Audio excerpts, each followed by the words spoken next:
Alright gang, welcome to Hanson Speed Shop. This may be kind of a weird way to start out this video, but we're looking underneath the hot rod. And in the last video, if you remember, we're trying to start the car. And after I was rolling the engine over a bunch of times, and then I kind of diagnosed that it may possibly be a bad coil because we weren't getting any spark. Started smelling a lot of gas, so I moved around to the back of the car here, and we were getting some gas dripping on the floor.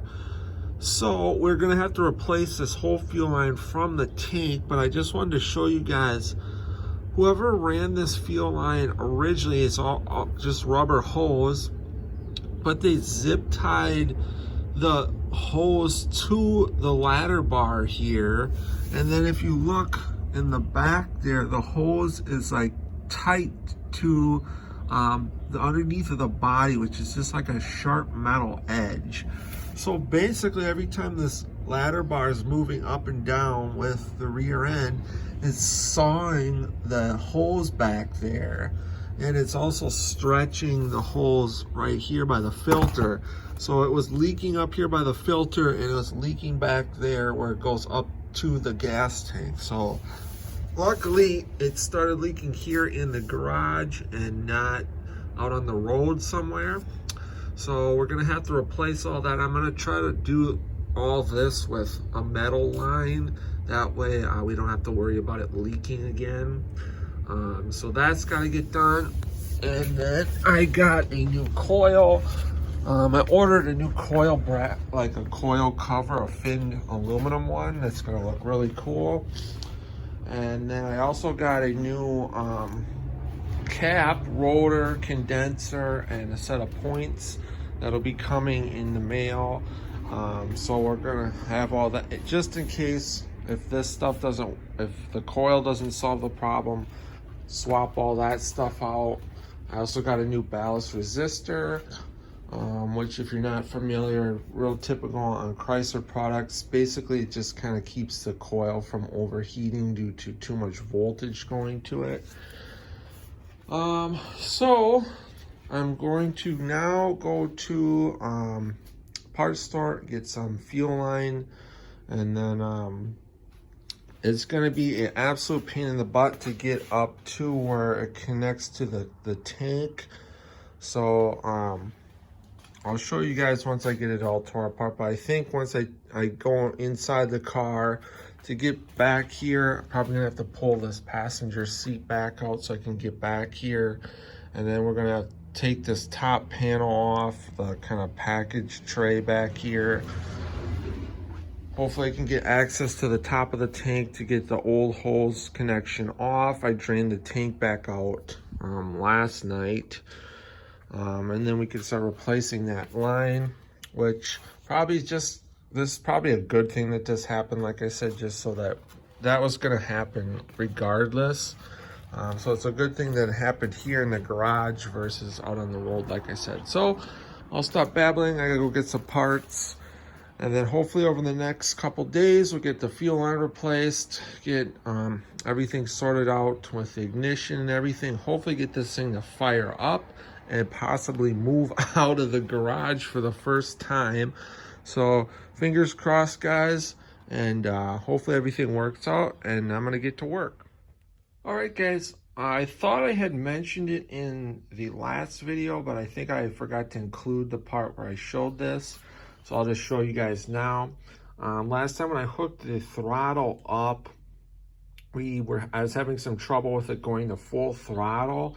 So it turned out to be a super easy fix. All I had to do was take these mounting arms here and then angle them more facing towards the front of the car. That gave it a bit more leverage. Now the thing goes to full throttle. Easy, no problems there. So I got a roll of aluminum tubing. Like at the parts store, they basically just had straight pieces of like steel brake line, which is going to be a little bit harder to work with. So I ordered a roll from, I think, Jegs. So we're going to use that. I'm going to also run the hard line from the filter up to the fuel block, just because it's kind of, I don't really like this setup, and it's kind of close to the generator here and stuff. So I'm gonna redo that, and then we gotta redo the fuel line like I showed. We're gonna, from the pump all the way to the tank, we're gonna replace all that, mainly with hard line. And then I'm gonna figure out how to mount it better than just having it zip tied to the ladder bar, which I'm not even gonna say anything about that. So hopefully we'll get that done, and then I'll show you what other stuff I got to hopefully get this thing to fire off. All right, guys, so I got a bunch of ignition parts here out of my parts stash.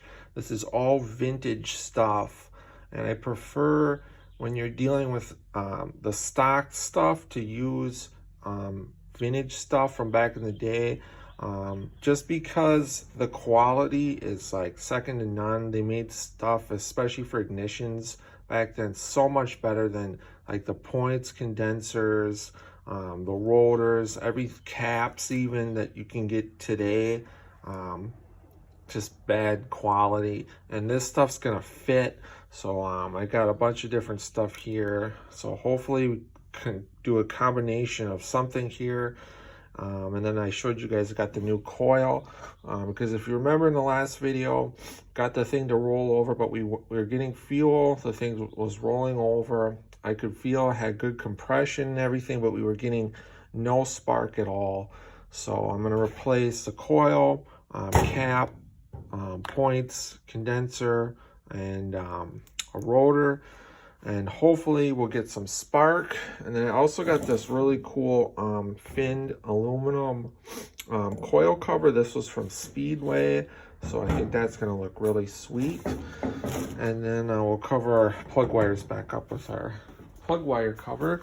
And then here is our line that I got from Jags. That's how it comes in a roll like that. So I'm gonna try to get it out, straighten it as good as I can. And then I got a bender here and some dies to flare the ends. So that's what we have in store for this weekend. The beginning of the video was earlier in this week. I came here just to kind of assess what I was going to do. It's Saturday now.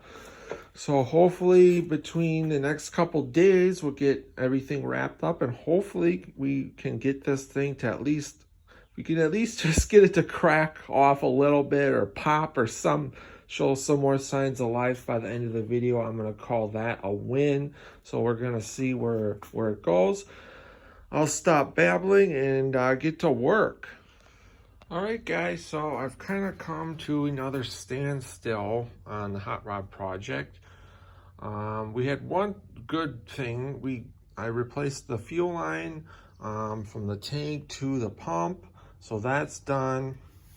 And then I'll show you guys later. The car's covered up right now, obviously. But if you remember, below the rear window here, there's kind of like a package tray type thing, because there's like a box that covers up this back area where the gas tank's located.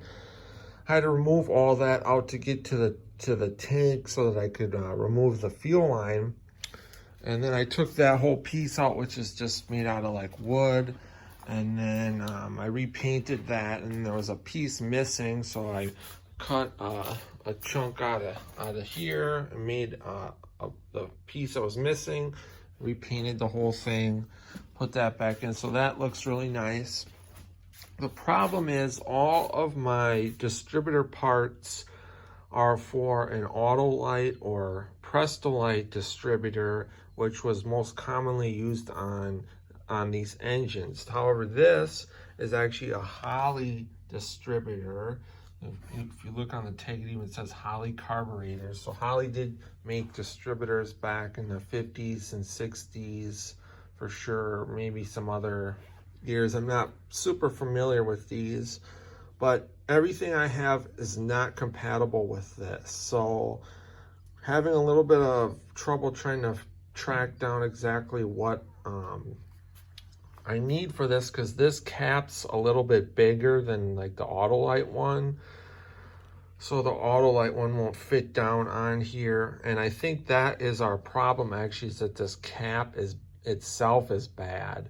So I'm trying to find a replacement distributor cap and rotor, and possibly points if I can, replace all of that. So it's just going to take me a little bit to track some stuff down, and then basically just going to be waiting for parts again. Otherwise, everything else is looking pretty good. So it's just basically going to be kind of a waiting game now. I've got this coil, the new coil on here. I wanted to run that cool finned coil cover. I just don't have enough room in here. It's too big, it won't fit. I could mount it up here on the firewall, but I don't really want to do that either. So I decided to just not run it. At some point I might get like a chrome coil. I don't really like that cheesy cover that was on there, but for now this will work. So I just basically kind of gotta wait till I can find some parts for this distributor, or at some point I might just swap this whole distributor out for like a compatible one that would have been like the standard on a 354, like I said, like an Autolite one. So that's what I have all my parts stashed for. So that's basically gonna stall me out probably at least a week or so. So we'll check back in hopefully when I have some more parts, and then we'll see what happens.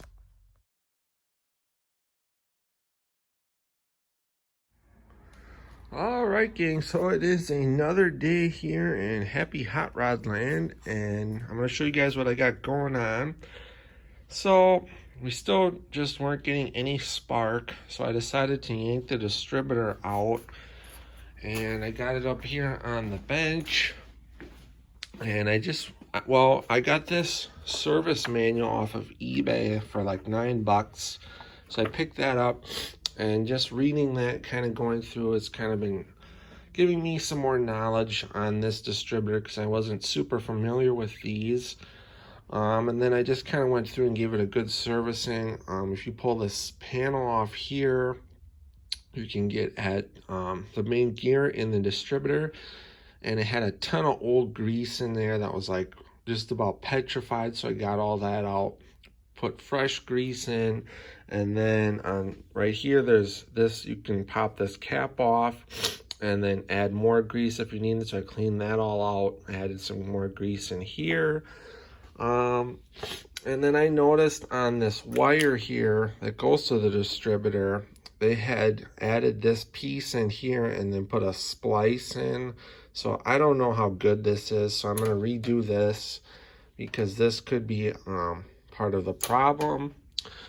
And then, not related to that, but also when I was trying to attempt to start the car, I noticed that on all the fittings on this setup, on some of them it was getting a little wet around them, not leaking bad, but just getting wet around them. So I pulled this all off. I have all the fittings, and then I put some thread sealer on everything and then put it all back together. So that should be good now. We shouldn't have any more leaks. And then I replaced all the fuel line on the whole car now, so hopefully we shouldn't have any more leaks or anything. So I'm going to finish up with this distributor. We'll stab it back in and see what happens.